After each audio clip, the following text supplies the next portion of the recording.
Howdy y'all and welcome back to Dakota Daydreams. I'm Dakota and today we'll be returning to the Bedside Garden for episode 17.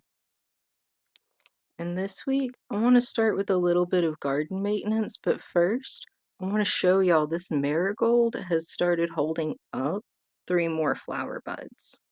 I have no idea how many more are hiding in the leaves, but it's holding 3 of them up high for us to see now. And this mango melon is starting to put on what looks like little bits of flowers close to the stem, and it has a little tendril coming off of it. And I'm not really sure what to expect next. I'm kind of growing it as an experiment. I'm gonna try to get this one to tendril over to the fig cutting with it and just see how they grow for a little bit. They might need to be up potted later, they might not, but we'll find out. But the garden maintenance we're starting with this week is checking in on these hydroponics plants. Because I have some lettuce that's trying hard. Now I have to do my part to make sure nothing goes icky around it and slows it down or stops it. Starting with pulling the Swiss chard, because if it hasn't. Wait a second. Oh, never mind. It just figured out what up is and is growing fine now. Just needed a minute. This Cherokee purple tomato that's above the sponge level is going okay. It's a little looser than I would like, and it's kind of sideways, but maybe it just needs some time. But it may also just be hungry. So I think what I'm going to do is feed the hydroponics and then wash off these challenge seeds because y'all know the watermelon kings right here, right? Now, I haven't been using the plant food that came with my system for a little bit now, because I found one that's a lot more affordable at Walmart. And I like the effect it has on the plants, but I'm not entirely loving the sounds that come out of the pump every once in a while. So before it gets worse than just an unnerving noise sometimes, I'm gonna switch over to mixing it in a separate cup and then pouring it into the system.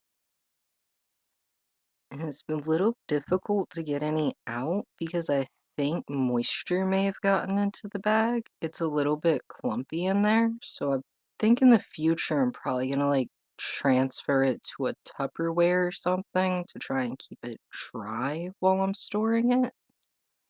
But for now, I'm just gonna hope I'm not overfeeding it, keep my fingers crossed, and all that, and try to re-angle this camera so y'all can see. And then I'm just gonna keep mixing it until there's no pieces left at the bottom and it's as liquid as I can get it. And then my hope is any pieces left will sink and try to like stay in the bottom of the cup. So hopefully everything's dissolved and there's no bits trying to go into the pump. And I think I've gotten it as mixed up as I can possibly get it.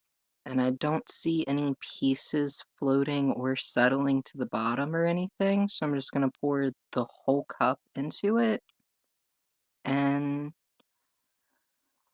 hope that maybe that actually filled it up because it doesn't have that much out of it, but it was almost to like half a liter down. So something in there is pulling water up, and that is great. Nice. It was exactly 1 solo cup low.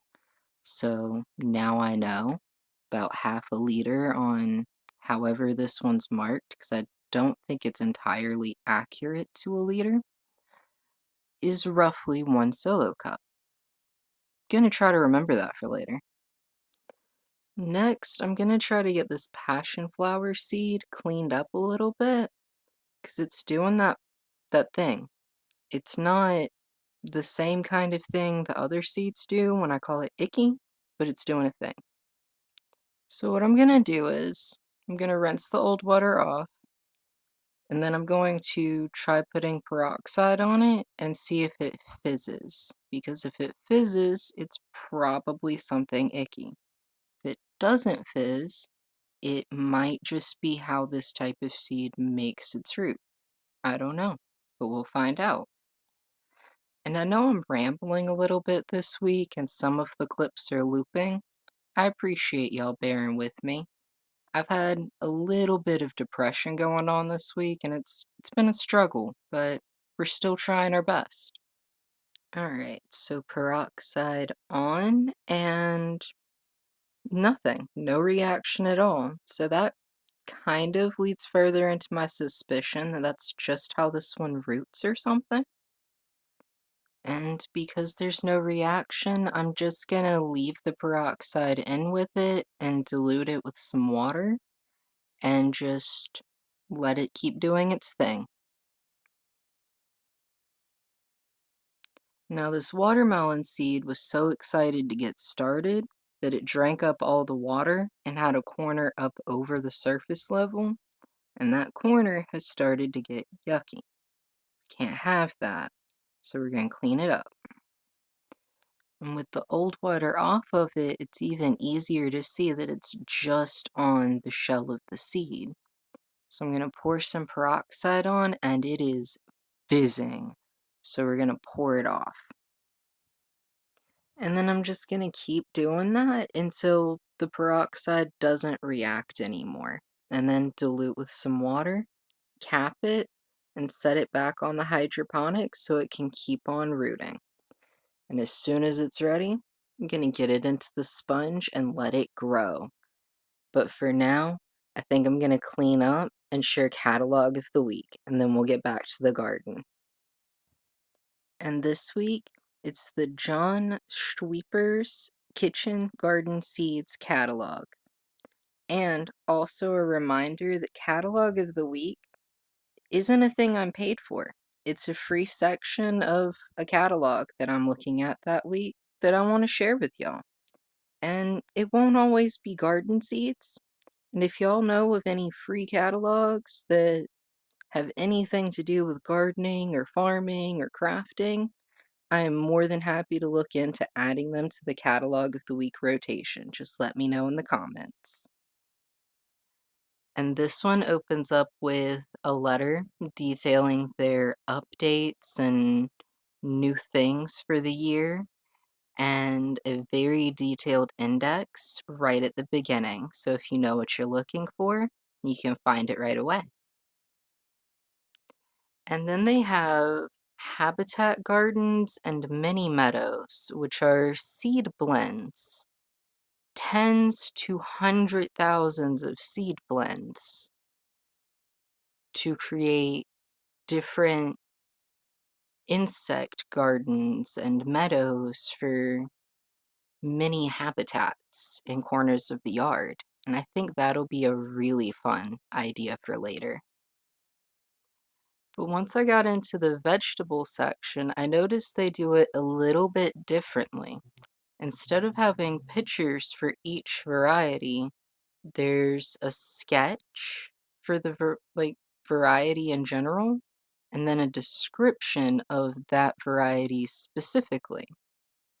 Some of the varieties get their own sketch, but most of them just have a word description, so we have to use our imaginations, which honestly, it's a little bit smart because I might be able to imagine it a little more clear than the camera could catch the light through the sun and the clouds that day, you know? And the space that one picture would take, three descriptions or more can fit in. But the first one that really got my fascination going was the amethyst purple fillet bean, because pretty purple flowers metamorphose into long, slender, stringless violet pods. But John Schweepers is also stocking chickpeas, which I do not see in the seed catalogs very often at all. And that's a pretty decent price for 100 seeds. And then I got to the ground cherries. And I was like, okay, Aunt Molly's ground cherry. That one's been in a lot of the catalogs. Cool. What's a golden berry, though? And why are they just listing it like it's, ground cherries and golden berries, of course. I would put new and bigger letters, personally. Apparently, they're a close relative of ground cherries, but grow more upright, and the fruits are more sweet and citrusy. I haven't even tried a ground cherry yet. Now I have to try golden berries. And this is where I learned that catalog of the week is where I explore something I'm calling the farmer's quagmire. Because once you start gardening, you start wanting a farm. And once you start farming, you start wanting to grow it. And then as you grow it, you keep adding another piece and another piece and another piece. And it's never actually finished as long as you can keep working on it. Because you get one fruit tree. And then it's like, oh, but if I got this other fruit tree and then one more, because I'm already taking care of one fruit tree, what's adding another set to the rotation? I already have one garden bed. Let me add another garden bed. And it tumbles and it grows and it's wonderful and it's so much fun. It's the hobby that keeps on growing. And then the John Schweeper's Kitchen Garden Seed Catalog has so many peppers. They've fully used every inch of extra space the word descriptions give them, and they have minimum border sketches on this page. They also have horseradish root, which I did not notice at all until I was editing. But the variety of hot peppers ranges from the friendly, normal jalapenos all the way up to why did I eat this spicy? They even include a little section to explain Scoville units, which measures the amount of capsaicin in a pepper, which is the chemical compound that makes our tongues tell our brains that's spicy. So, your average normal pepper, that's going to be around 500, few thousand. Ghost pepper, why did I eat this? Is spicy. It's going to be close to 1,000,000. I personally tend to like slightly spicy peppers, but I haven't yet found one that I like that's super spicy, and I'm wondering if it's how they're grown. So I'm going to eventually try growing super spicy peppers, but I feel like that shouldn't be in the bedside garden, personally. They also have kale-ettes, which are a cross between kale and Brussels sprouts, which grow like Brussels sprouts, but with little kales along the stem. That's fascinating, and they look like they would be beautifully colored out plants in the garden beds as well. I'm gonna have to try that one day. The middle of the catalog actually switches to black and white, which I didn't notice when taking pictures, but I did notice when the color came back, which I think is fascinating about myself. And they have many different varieties of watermelon, but most of them are really exotic, like this red pony mini watermelon, which is a Japanese hybrid. And their pumpkin varieties range from the weeby little baby pumpkin, which is half a pound to a pound and grows on a bush to take up less space, all the way up to Dill's Atlantic giant pumpkin that can weigh as much as 3 to 500 pounds or more, and is the subject for a grow challenge hosted by Miss Elaine at Allotment Joy. And among their many, many varieties of greens, they have a red tabby spinach, which is a dark green spinach with red veining. And may develop a red flush as it matures. That sounds very interesting and like it would be a vivid little color splash in a garden. But then they had a green that actually started one of my fascinations towards gardening. Like, there were many things that planted the seeds and set things in motions to get me here, but discovering miner's lettuce was probably one of them because it is a very vitamin and nutrient-rich green that grows in some very non-optimum conditions sometimes, from what I've read about it. I've never managed to actually get my hands on a packet of seeds yet, but it is in my plans for a lot of gardenscaping and seeding out pens I plan to put animals in, that this one usually comes up as one of the seeds on the list. And I was really fascinated with this section that explains chicories as an ancient family of continual greens that prefer cool weather and evenly moist soils. And it's the frizzy leafy things that I've never been quite sure what that was when I saw it at a grocery store, honestly. And I want to learn more about these and grow some at some point and see how they do grown my ways, you know? And then they have dandelion greens, which are not dandelions, but chicory, which genuinely explains a lot about my childhood. Because I was always being told, yeah, we grew up eating dandelion greens by like the adults in my life. And, like any little kid hearing stories about that, I'd go out into the yard and grab me some dandelion greens, try to make myself a little salad while I'm having, garden hose water. And it never tasted like something I would actually like want to eat. It's a whole different plant that gets called dandelion green, not the greens of a dandelion. And now I know.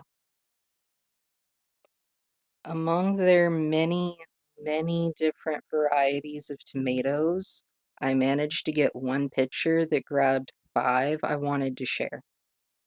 The red currant tomatoes are really, really cool sounding, very small tomatoes that are more tart than some of the other small tomatoes can be. The jelly bean grape tomatoes, which are apparently very tiny, super sweet tomatoes that sound interesting to me because I'm still learning my tomatoes. Haven't found one I super, super like yet, so curious about all of them. And then they have red and yellow pear-shaped tomatoes, which sound very interesting. I have some seeds for yellow pear-shaped tomatoes, but they're in a mix, so it'll be a surprise when I get some. But I haven't seen the red ones in a long time, so I'm glad to know they're still circulating in places. And then over in the corner, there's a get stuffed tomato, which is a tomato that grows hollow, so it's easy to stuff. They also have a large and cherry tomato variety that are bred to be dried. Like they are meant to be sun dried or put in a dehydrator. They are best eaten after dehydration. And I think that is honestly a testament to how long human beings have been eating tomatoes in parts of the world. We have bred them for so long that we have bred them up to be stored in such a way that we dry them out for our storage. That's pretty neat. And then towards the back, they have fall festival accents, which are non edible varieties of some of the edible foods. And some of them are still really useful for other things, like the loofah gourd, but most of them are used ornamentally for fall decorations, like ornamental corns. I think some of them can be popped and ground, but it's usually a bit more difficult than the ones that are bred to be eaten. And then we reach John Schweep's culinary herbs section, where they have each herb sorted by culinary uses and then ornamental properties. And the ornamental ones do specify if they're still usable to cook with or just pretty at that point. They even had garden chervil, also known as French parsley, which I don't really see that often in seed catalogs or in stores or anywhere really, and also smoky bronze fennel. And I think it's very fascinating the variety and diversity of herbs that different seed catalogs are starting to show, because it wasn't there when I was looking for it in the past. They even have both spicy and mild paprika peppers. And I've wondered for years, like, what pepper is it that paprika's from? Like, is it a specific paprika pepper, or is it just any pepper that's dried and powderized? These are specifically grown to be turned into paprika. They're paprika peppers. Found it. And then finally, the flower section, which has everything I can think of from the most common bachelor's buttons and amaranths, which aren't necessarily the most common, but a lot of places have at least two or three kinds, all the way to balloon flowers, which I rarely see anywhere, and at least a full column of black-eyed Susan varieties. They even have seed mixes for cacti and succulents, separately, of course, so you know if you're getting the spiky kind or the smooth kind, which I have considered trying to do a rock garden at some point in the future, and I might end up with blends like this in the future to get that started. And it was here that I noticed the color returning, even though I hadn't exactly noticed it going away earlier. But they also include a snippet on what types of plants to use to attract hummingbirds, because hummingbirds, due to the shape of their beaks, need long tube-type flowers so they can feed off the nectar in them. Something like this purple bell vine that's got like the little trumpet to it and then the flower petals. And also, bellflowers are already cool looking, right? Yeah. And towards the very end, they have verbena seeds, several different varieties. I've never seen a live verbena plant in my life, but I have used the verbena scent oil in working with soap and lotions and whatnot before, and it smells delightful. I would love to try and grow it and make things with it myself in the future. And then they have their ordering overview and order form inside the back cover. And on the corner down there is a little box that explains more about the differences between F1 and OP, which as they're using it here, F1 is a first generation hybrid and OP is open pollinated. Open pollinated plants will generally give you seeds that grow the same thing you just had, whereas a hybrid might be a little bit more like its mom or a little bit more like its dad. A little bit of chaos, because that's life. Thank you for enjoying the John Sweeps Kitchens Garden Seeds catalog with me. If you'd like to grab your own free copy after the episode, the link will be down below in the description. Now let's get back into the garden. And today I came over to check the giant onions out, And this one's getting so long that it just flops over. And the other one's starting to get a new leaf on it. And I'm really excited because I don't know what to expect. I've never grown an onion before. I tried to do a few seeds, but the onions y'all have seen in the bedside garden, all the onions I've ever done. And I'm really excited that one of them's even starting to develop a little bit of white visible at the dirt line, because I feel like that means there's a bulb going under there. And this mango melon is growing so well, but it does not seem to like the idea of this tendril grabbing onto the fig cutting at all. Every time I try to touch it to it, the next time I look over at it, it is all the way on the other side of the pot, pointed away from it as far away as it can get on its leaf. So, not really sure what that tendril is looking for or why it doesn't like fig cutting to grab. Interesting. Now, this lettuce is growing really well now. It's starting to get established, and I'm starting to wonder what kind it might be from the pack, but I think it's still too young to identify with any certainty. But something in my heart's wanting to say it's the green salad bowl. It feels like the green salad bowl to me, but we'll see. This middle one's a little stalled, and the back one, whoo, that thing smells like straight apple cider vinegar, if apple cider vinegar could sour. So I'm gonna get that out of here because, yeah, it's gone bad. I was still in time to save 2 lettuces, the Swiss chard, and 2 Cherokee purple tomatoes, because that second one is starting to get a stem. It won't entirely show up on camera yet, but I'm pretty sure I saw some green down in there.